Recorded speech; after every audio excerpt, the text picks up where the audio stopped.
90 का दशक, वो वक्त जब चीजें भले ही कम थी लेकिन खुशियां बेहिसाब थी।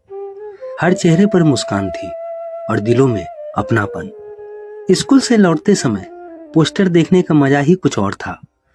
हर फिल्म का पोस्टर जैसे दीवारों पर जिंदा होता था। अब वो सब बस इंटरनेट स्क्रीन पे सिमट कर रह गया। उस दौर में जब कोई खत आता था तो पूरा घर इकट्ठा हो जाता था। वो चिट्ठियां जो आज खो गई है, उनमें भावनाएं होती थी, इंतजार होता था और सबसे बढ़कर एक अपनापन। आज उन दरवाजों पर दीमक लग गई है जिन पर कभी तुम्हारे कदमों की आहट गूंजती थी। अब ना वो दस्तक है, ना वो रुकने वाला वक्त। उस जमाने में जब स्मार्टफोन ऐप्स नहीं थे, तब क्रिकेट की खबरें क्रिकेट सम्राट जैसी मैगजीन से पढ़ते थे। क्या आपने भी उन्हें अपने बस्ते में रखा है? गली मोहल्लों में रुई धुनने वाले आते थे। उनकी धप-धप की आवाज से ही बच्चे दौड़ पड़ते थे। आज ना वो आवाज है, ना वो रुई धुनने वाले। गोरैया के वो मीठी चहक गर्मियों की सुबह का पहला संगीत हुआ करती थी। अब तो जैसे वो परिंदे भी हमारी तरह शहरों में खो गए।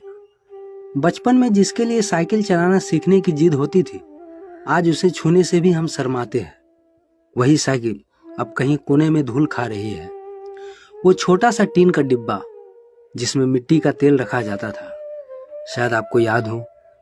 90 के दशक की न्यूज केवल आधे घंटे ही होती थी, मगर उस आधे घंटे में जो सच्चाई होती थी वो आज की 24 घंटे की चीख चिल्लाहट में कहीं नहीं मिलती। क्या आपने भी कभी लालटेन की रोशनी में रातें काटी है? अगर हाँ, तो आप सच में बहुत खुश नसीब हैं।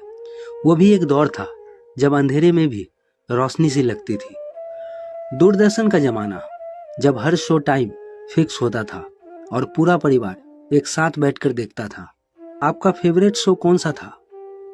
अगर आपका जन्म 2000 से पहले हुआ है तो ही शायद आप इसे पहचान पाएंगे, क्योंकि आज की पीढ़ी ने ना इसे छुआ है, ना ही इसकी अहमियत जानी है।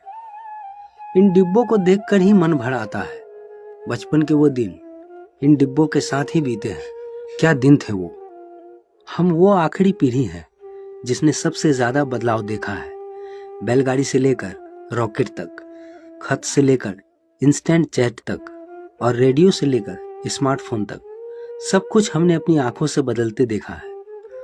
हम वो लोग हैं जिन्होंने मिट्टी के घरों में परियों की कहानियां सुनी, जमीन पर बैठकर खाना खाया, तख्ती पर लिखना सीखा और सरसों का तेल बालों में लगाकर शादियों में जाया करते थे।